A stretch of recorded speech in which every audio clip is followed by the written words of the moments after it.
So, good evening, everybody. And once again, we are back with day 11 of this Civils Daily initiative of Daily Answer Wars and Daily Answer Wars Prime. So, we are into day 11, and all of you are participating well. Like, there have been a lot of answers and again a lot of reviews. So, keep doing the good work, and I think you will surely benefit from this initiative. So, today, again, in the morning, a question was given to you guys in the Telegram group, and we were taking some few topics from GS1, specifically from modern Indian history and Indian freedom struggle part. So again, we will be discussing the question that was given, and if you have any doubts, you can ask me in the chat box, and after that, we will go for evaluating some of the copies that you have submitted before 2 p.m. in the group. So the question today was about Battle of Plassey. Good evening, Harji. Shweta sir, regarding to today's answer, had a confusion on how much to cover. Please guide us regarding that as well. Okay, Shweta, we will discuss in this answer. This was a 10 marker, so yeah, I can understand your issue, but we will try to address that in the course of the discussion. So the Battle of Plassey was a watershed moment in history, marking the end of Middle Ages and beginning of modern phase in India. Comment. So basically, if you read through the history of modern Indian history, you will find that the two battles of Plassey, one of Plassey and Battle of Buxar, were considered as watershed battles. Like after that, the East India Company, or you can say the colonial rule, was established firmly in our country. So these battles are pretty important, and these many historians consider these battles as the turning point. Like if the result of these battles had gone like other way, we could have seen something different. So historians argue on those lines. So therefore, it was a watershed moment, but that is given in the question itself. Watershed moment in history, marking the end of Middle Ages and beginning of modern phase in India. So by this statement, like marking the end of Middle Ages, first of all, you had to write some points in favor of how these battles mark the end of Middle Ages. Now, what we mean by marking the end of Middle Ages, like before this, you can say that there was Mughal rule at the center, and there were like many small principalities that were breaking away from Mughal rule. For example, Awadh, Hyderabad, Bengal, and the native rulers were ruling these principalities also. But after this battle, all of this changed, and East India Company was the most powerful force in this country. So it marked, in a way, the end of the Middle Ages, like the end of the medieval period and the beginning of the modern history period. So 1757 was a watershed year in that manner. So you had to talk about how it marked the end of the medieval period or end of the Middle Ages. So you had to give some points justifying that. After that, you had to talk about beginning of modern phase in India. Now, when the East India Company came to India and the British rule was firmly established, so they introduced some of the changes that you can say were inspired from the Western countries, from industrialization, from all of those things they introduced in India also. Although they did not introduce those things in India for the benefit of Indians, but for their own benefit, for the exploitation of India. For example, you can say the establishment of railways, establishment of telegraph system. All of this marked the beginning of some kind of modernity. Education system was also reformed, like new schools and new education systems sprang up rather than earlier. The way education was done in the previous era, scientific education was given more focus. Social reforms were also done, like many Indian social reformers also came into prominence in this beginning of the modern phase. So you had to talk about those things, like beginning of modern phase indicated those developments in the context of India. But again, you had to comment on this. So there were two approaches you could have taken. First approach was like you could have talked that it marked the beginning of modern phase, and you could have gone on to praise that the modern phase was a very good thing for India, and we changed from the medieval ages, dark ages, to the newer age. But I think that was not the right approach. The right approach would have been to again criticize some of the modernity that was introduced by the British, because the British did not introduce the modernity basically for the benefit of Indians, and also it did not benefit the Indians. Although some reforms and some modernity uh, came into being, but all of those did not finally benefited the Indians. So you had again to write some points criticizing this modernity, like this, although it was a beginning, but it did not make such an impact which we expected out of this modernism. So again, you have to write 2-3 points regarding that. So we will see in the course of the answer like what all we could have written. And this basic demand was basically these three parts of the question. Like first, you had to talk about the end of the Middle Ages, some points justifying that. Then you had to talk about some developments that mark the beginning of modernity or modern phase. And then you had to write some points criticizing that although the modern phase was introduced, but it did not benefit India in any manner. So if you have written these three parts in the answer, I think the answer is more or less complete. Other than that, you had to just give an introduction and a conclusion. So we will move along those lines only. We'll start with the introduction. So introduction was pretty simple. So in the Battle of Plassey, you could have just talked about the uh, parties that were involved in this battle, who was pitted against whom, and you could have just given an introduction of Battle of Plassey. That is what I have done. Battle of Plassey was fought between Nawab Sirajuddaulah of Bengal and East India Company in 1757. So giving the year is like giving a data point, which resulted in the defeat of Nawab of Bengal. So you can talk here that the East India Company was led by Robert Clive and all. So this is a decent introduction of Battle of Plassey. Then what was I need to give a linking statement that what was the basic impact of this Battle of Plassey. So the battle structurally weakened the old authority, that is the rule of Nawabs and the rule of Mughal rulers, and the earlier ruling structure was weakened and made EIC the de facto power controlling Bengal. So East India Company became the most prominent power which started controlling Bengal. Although they put like Mir Jafar on the throne and some uh, he was only just for the namesake. All the main powers were in the hands of East India Company, and it became the de facto power controlling Bengal. So this was the consequence of the Battle of Plassey in one line, basically very short and very crisp. I have tried to keep it, and then we go on to talk about how it marked the end of Middle Ages due to the following reasons. So this was the introduction. You could have just talked about the Battle of Plassey, give a linking statement, and then go on to talk about how it marked the end of the Middle Ages. So what happened was the points that we can write in this end of Middle Ages is like cascading political effects.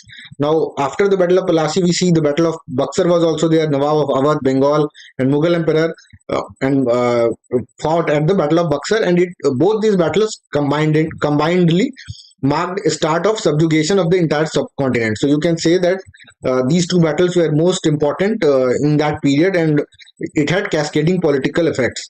Now, next point is about economic backwardness. So the economic institutions of Mughal Empire and its regional states were backward. So like we had those village systems, and revenue collection system was also backward. For example, land grants for salary and in-kind wages kept the economy under monetized. So the nobles also received land in place of salary for their services and all. So this was like the economy could not reach its full potential. So this undermined the expansion of consumer economy, which was crucial for industrialization of Britain. So this was the economic backwardness. That this battle marked the end of this type of economic backwardness. Although it did not signify a very good change economically, but still, like there were changes which marked the difference between Middle Ages and modern ages. So you can talk about economic backwardness. Also, you can next talk about socio-political backwardness. The civil and criminal systems of justice were discriminatory. The state made no effort for socio-economic development of people. So casteism and all was rampant and all of that. Society was marked by dogmas and orthodoxies. Sati, etc. was prevalent. So uh, this battle, after this, there were many social reforms which started taking place after the East India Company occupied, you can say, became the de facto power of the Indian subcontinent. So socio-political backwardness was also improved in a sense. Next, prevalence of medieval ideas where caste, religion, gender, nobility, etc. was more important than talent, self-determination, and justiciable rights. So this was also like it marked the change in this process also. The social thinking under the old regime lacked modern ideas such as liberty, equality, social contract, etc. So these concepts were alien to India. Basically, this was in the Renaissance period and the industrialization of West. These concepts had emerged there, which came to India after the occupation of East India Company, and they brought with them these ideas in India. So these were being hotly debated in Europe at that time, and it had the impact of changing things in India also. Liberty, equality, social contract. These things we do not we do not hear about in the Mughal period or the medieval period. So you can talk about this. Next is about scientific stagnation. There was lack of effort towards promotion of scientific ideas and innovations. So as I said, you like scientific education was introduced. We were not very good at scientific ideas and innovations during the Mughal period. Most of the development, even if in education, was done in like vernacular language and all.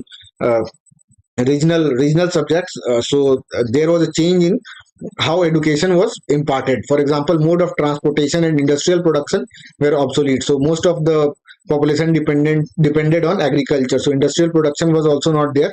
So all of these things changed after this occupation or subjugation of the subcontinent by the East India Company. So you can talk about these things that mark the end of the Middle Ages. Next, we can go on to talk about what were the changes that these British prominence introduced in India. So, with the increase in British prominence in India after Battle of Plassey, many elements of modernism got introduced. For example, you can talk about again education, although laced with colonial bias, produced a class of Indians who waged movements for social reforms, such as by Raja Ram Mohan Roy, Ishwar Chandra Vidyasagar, etc. So all these social reforms came into being. A lot of laws were passed. For example, sati was banned, child marriage, and all of these things were like reforms occurred in the Indian subcontinent, and these gentlemen were like educated by the Western education, and they tried to uh, bring a fusion of Indian values and Western education into India. So you can talk about these changes. Next was modern means of communication. Like I talked about railways, postal system, telegraph, press, etc. were introduced. You don't see this in medieval period. So these were the changes that were introduced. They helped catalyze mobilization of people and ideas on a national scale. Now, the use of press was also done by the modern Indian nationalists.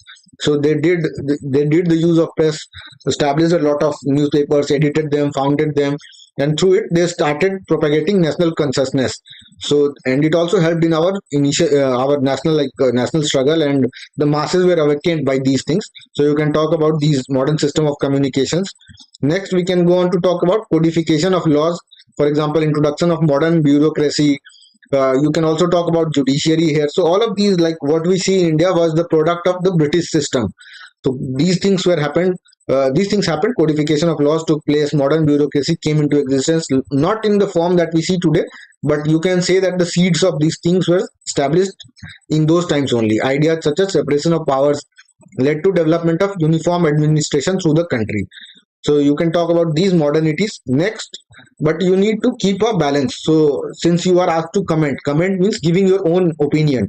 So when you are asked to comment, we understand that since we are Indians and we are writing from the Indian point of view, you cannot say that these modernism basically, or it is not also true that these modernism changed the structure of the Indian continent by a mile. Like there were many issues after this also. Like most of these reforms were introduced by the British for their advantage. So you need to call that out. So, however, to call these reforms as modernism would be a shallow analysis, because although the rule of law was introduced, the law itself was colonial and thus not in the interest of Indians. Modern means of communication and transportation were meant to exploit and drain India of its resources. So again, we all know about the economic drain that took place during this period. Like what was done was the raw materials were exported from India, and then the manufactured products from the British Industrial Revolution uh, companies were like again brought back to India and sold at high prices, and the profit was extracted by the British. So you can talk about that, the economic drain of India. Social reforms were introduced to show backwardness of native culture. So we also see this argument when we read history from the perspective of Europeans. Like they talk about white man's burden and all. They thought that the Indian civilization is backward, and we are introducing education for civilizing the Indians, which was not at all true. So you can talk about that. The social reforms were introduced to show backwardness of native culture and bring the educated section of Indian population on the British side. One of the main reasons for introducing education was also to raise like Indians who were like by look Indians, but all in culture, in education, British in those senses. So they wanted to raise a class of Indians who can then be used for ruling this country itself. So to bring the educated section of Indian population on the British side. So you can talk about these 2-3 points when we talk about the analysis of these reforms. So since this was a 10 mark, we can again write more points. Like you can go on talking for write 3-4 more points. You can talk in detail about economic drain. You can talk about backwardness in education in more detail. But since this is a 10 marker, we need to restrict our answer and keep it crisp. So the main issues that were there, we try to write that in this part only. So I have talked about these, like how these modern reforms can be called as a shallow reforms. So these 3 points I think were sufficient enough to show that we were not on the right track, and some reforms were just meant for the exploitation of Indians. So this was that. Next, you had to just conclude it. So hence, despite of certain latent modernization, British policies were not conforming to the fundamental idea of modernity. Laced with colonialism, the modernity brought in by Britain did not serve the interest of India and Indians. So as we know that still after this, these reforms also we kept remaining backward, and we were at such a backward stage that even after independence we needed a lot of multiple years to get back on our own feet. So you can talk about that in spite of these modern reforms and all, we did not benefit, and these reforms were just taken by the British to serve the interest, serve their own interest and not the interest of India and Indians. So that was the conclusion part. So I think you got it. What we needed to write in this answer. So main elements were talking about what were the basic changes from the Middle Ages to modern ages. Main important points in the changes that occurred. 3 4 points justifying those changes. Next, you needed to talk about what all reforms did they introduce, what all features of modern age the British did introduce in India. So 2 3 points about that, and then you had to criticize that although they introduced those reforms, those were not sufficient for India and Indians, and we were not still not we did not go ahead in spite of those reforms. So that was it for this answer, I think, and you could have written all of this in a 10-mark answer. Some of the explanations you could have shortened, for example, these economic backwardness and all. I have just explained it so that you can understand what I want to convey. Otherwise, you can just give the main points and write it in brief. So that was it. If you have any doubts, you can ask me in the chat box. Next, we move on to evaluating some of the copies.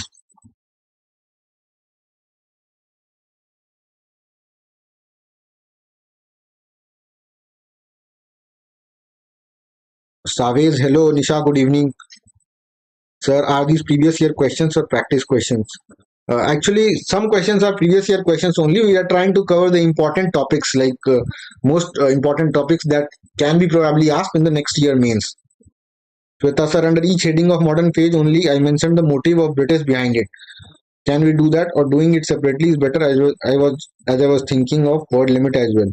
Yeah, you can do that. Like for example, when you talk about modern phase, in one point you can just talk about what was done, and in the next point you can talk about the motive of the British behind it. That can be done, Sweta. Nishant, good evening, sir. Okay, good evening. So we move on to talk about the evaluation part. So let us start with the copy of Ranu. The Battle of Plassey was fought on 23 June 1757, fought between the Nawab of Bengal and the British East India Company with French troops. Okay, French troops were on the side of the Nawab, so I think you can frame it a bit better. This statement seems that the British and French together fought alongside the Nawab of Bengal. British and French together fought against the Nawab of Bengal. So you can just modify it a bit to make it better. In which the East India Company emerged victorious. The battle led to the establishment of company rule in South Asia. This is fine. The reasons behind the Battle of Plassey. South Asia is a pretty broad term. For example, South Asia includes Sri Lanka, Maldives, and all of those, Myanmar. So you can talk about subcontinent, Indian subcontinent. The reasons behind the Battle of Plassey. Company officials abused their trade privileges, English fortified. Okay, no, but the reasons have not been asked here. If you wanted to convey the reasons, the maximum you could have done is in just a very brief diagram you can mention, but that will be the part of introduction only. Here, the reasons are not at all asked. They are talking about how the Battle of Plassey marked the end of the Middle Ages. So we have nothing to do with reasons in this answer. If it were a 15 marker, we had some scope of writing reasons, but in a 10 marker, there is no scope, I'll say. The British rule marked introduction of modern. Here you can just talk about what changes occurred from, what changes did happened in the Indian subcontinent before and after the Battle of Plassey. So you can just go along those lines. You can draw a table, talk about before Battle of Plassey, after Battle of Plassey, and give some points. 3 4 points: social, economic, political. So all those 3 4 points can be. If you are not remembering anything, you can go along those lines. So try to remember like 4 5 things. Think along 4 5 dimensions whenever you are writing an answer. Just keep in your mind that you need to whether you can insert like dimensions along social lines, along political lines, along economic lines. If it is a GS2 GS3 question, environment comes into play. So try to keep these things in your subconscious mind, that whenever I'm asked whether I can analyze this question on the basis of these points. So that will help you in your thinking process. You will not need time again in the exam hall. British rule marked introduction of modern ideas like established military superiority in Bengal. They were granted territories to maintain it properly, and their prestige skyrocketed. The sovereignty of the English over Calcutta was recognized. The Battle of Plassey was political significant because it laid the groundwork for the British Empire in India. It is rightly regarded as the beginning of British. The Battle of Plassey placed at the disposal of English vast. The English virtually monopolized the trade and commerce of Bengal. Battle of Plassey was of immense history. It paved the way for the British mastery of Bengal. Of India, what Thompson noted, it boosted the British prestige and the rich revenues of Bengal, enabled them to organize. No, I think some changes are required in this answer, Anu. I think content-wise, some changes. You have gone a bit narrow in this answer. You are just talking about the Battle of Plassey, but that was not what the question was asking. It just gave the Battle of Plassey as a watershed event, so you had to analyze the whole, what happened before it, what happened after it.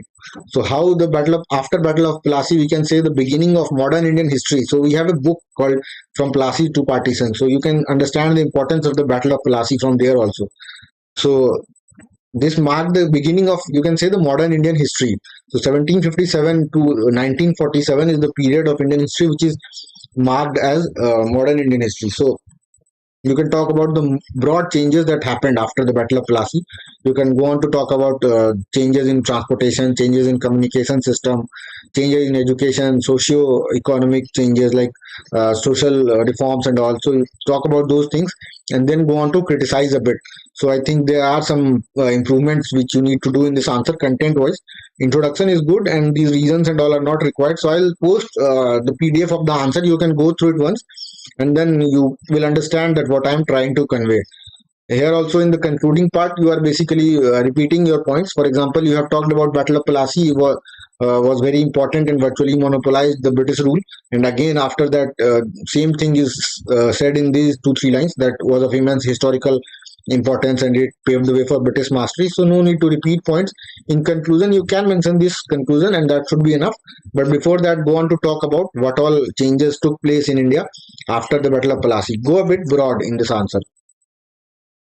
So I think you will get pretty less marks for this. 2 marks out of 10, I'll say you will get for this answer. Harji next. Let us move to Harji's copy. Battle of Plassey was fought on the 23rd June 1757 between the Okay, the should be omitted here. Nawab Bengal and Britishers under fine. The battle was a watershed moment. Okay. Before Battle of Plassey, fine. In the Mughal period, Bengal was the most fertile and richest province of Mughal Empire. Authoritative powers of the province lay in the hands of Nawab Bengal. Britishers were not controlling any province directly. There was no direct political interference of Europeans in Indian polity. Europeans were mostly interested in profitable trade in India. Real power was in the hands of Indian rulers. So, okay, I will say that your concept is good. You have understood what the question is asked.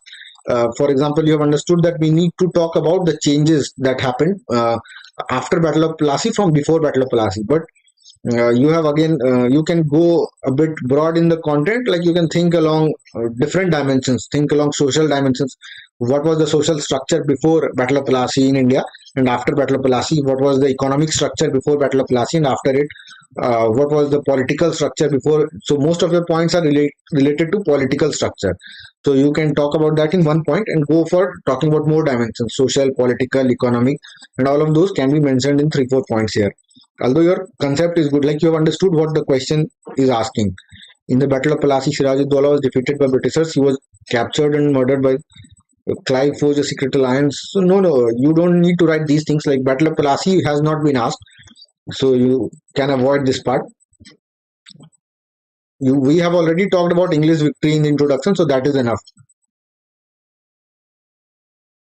After the battle, again, go a bit broad. You are just talking about the battle, so uh, significance of the battle in broader sense can be talked about. For example, this is fine. Political significance is good, but again, talk about the changes that the British introduced in India after the Battle of Plassey, or you can say with the beginning of the modern age. Prestige increased manifold and obtained a grant of Mir Jafar was entirely dependent on Britishers to maintain his newly acquired position. Sovereignty of English over Calcutta was recognized. English posted resident at the Nawab's court. So Battle of Plassey was it. Both Britishers and Indian in the colonial history of India. So again, the same thing. I will say the first part of your answer is still decent. You have got the concept. Like we need to analyze before and after, but we get a bit broader view of the events that happened before and after the battle. So that will be better. Like that is what the question is asking here, basically. So you will get 2.5 out of 10, 2.5 just for the presentation of your answer. Like you have understood what the question is demanding, but still the points can be made a bit better. Next, we move to Manujansu's copy. Battle of Plassey was fought between Sirajuddaulah and East India Company over fortification. Okay, fine. Followed by Blackpool incident. The battle set resulted in significant outcome. Okay, fine. So end of Middle Ages feature already. So this is good.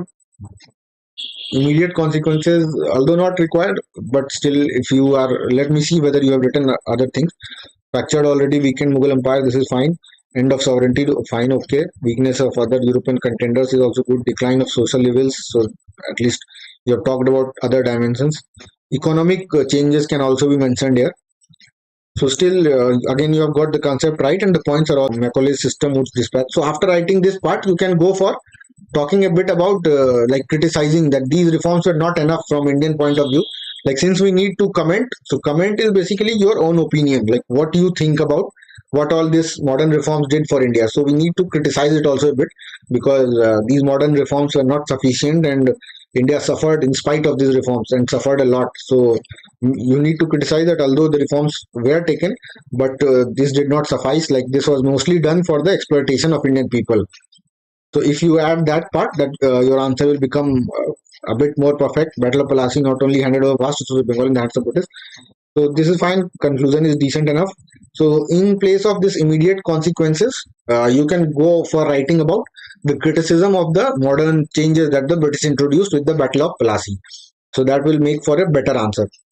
But still, I think it is better than the previous answers, and you will get 4 out of 10 at least for this answer, Manoj Ansu, because you have understood the demand and at least grasped what points needed to be written, and you have written it in a broad manner. So I think 4 out of 10 is what you will get for this answer.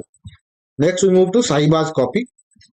Battle of Plassey was a watershed movement. Fine. History resulting in the consolidation of British rule. Okay. East India Company fought the battle again. Okay, fine. Causes of battle. Okay, let me see what we have written next. How this battle marking the end of Middle Ages. The arrival of large force led by Clive from Madras and strengthened English position in Bengal. Secret alliance formed by Clive. Strong force of Siraz defeated by Clive's forces as a result of Nawab's official conspiracy. English virtually monopolized Bengal's trade and commerce. Company covered with the battle gave the English access to Bengal's vast resources. Military supremacy was helping subsequent diplomatic efforts in expansion of British Empire. Thus, the British state started to control the politics of Bengal and began to rule. No, I think Saiba, what you have done is like you need to read the question a bit more. For example, here Middle Ages is typically mentioned.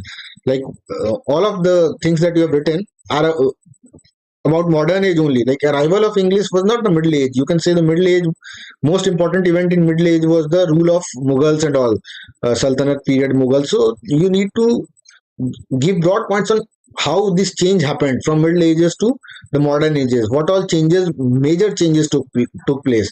Just talking about the strengthening of British is like uh, talking about modern age only. It does not talk about Middle Ages. So you can make those changes, I think, content wise. And also these participants and all are not required here. Significance, impact can be mentioned, but significance to nahi zarurat hai. Significance is not required here. Jamindari and all these are not required. Political, economic, these thinking process is good. Like you are thinking along the right lines, but again go a bit broad, like what all major changes were introduced by the British which marked the emergence of modernism. So when we talk about modernism, no, it means that the modern western like education system, ideas like liberty, democracy, ideas like railways, transportation, communication, changes in the communication system. So you need to think along those lines. So those points would have been better rather than keeping your answer restricted to the battle itself. And again, after that, you needed to criticize those changes a bit. So I think again you will get 1.5 out of 10 for this answer, Saiba, because I think content-wise the answer is lacking. Intro conclusion is fine, but other than that, you did not get what the question was asking basically. So you need to make some changes along those lines. So this was it for today, guys. I think I checked some of the copies, and there was a bit lesser response today. I don't know why. Some of the guys did find the question a bit dicey, and I have seen your comments, but I think I have been able to convey what the question required, and I will put this answer in the group. So go through it and focus on the keywords of the answer, like keywords of the question. Like when the question is talking about Middle Ages, you need to talk about the big changes. Middle Ages and Modern Ages are two distinct periods of history in India. Middle Ages means medieval period. Modern phase means the modern history, beginning of the modern history. And Battle of Plassey can be understood as a marker, like the point where we transformed from medieval to modern. Like most history books and most historians consider these two battles as that point, Battle of Plassey and Battle of Buxar. So before and after analysis of these two periods, you had to do in this answer. So if you could have done that, that would have been sufficient enough. So that is it for today, guys. Again, we will meet tomorrow, and I hope all of you are doing well and writing your answers and really like focusing on writing and as well as studying the topics. So again, we will tomorrow pick up one more topic from, I will say, GS1 only, and we will try to analyze that. In the evening, we'll have that evaluation and feedback session, and also you can participate in the night owl discussions that happen. And if you want like personalized guidance over answer writing and what all how you can improve like fast, and what all points content specific and also presentation specific, if you require personally, you can join the CD Warzone Prime. We will connect with you and try to have a discussion about what are your weaknesses, personalize all of this according to your needs and demands. So consider doing that. That will keep us motivated also. Otherwise, this initiative is free and it will continue. We will again come with a new topic on the next day. So thank you for today, guys. And keep writing, keep remaining happy. And again, we will meet on the next day. So thank you very much. Amit, how to join Telegram? Amit, the description is given in the group, in the YouTube description. You will find the name of the Telegram group. You can join it from there. After this session, I will put it in the comment box also. You can consider joining it from there. So thank you very much, guys. We will meet again tomorrow.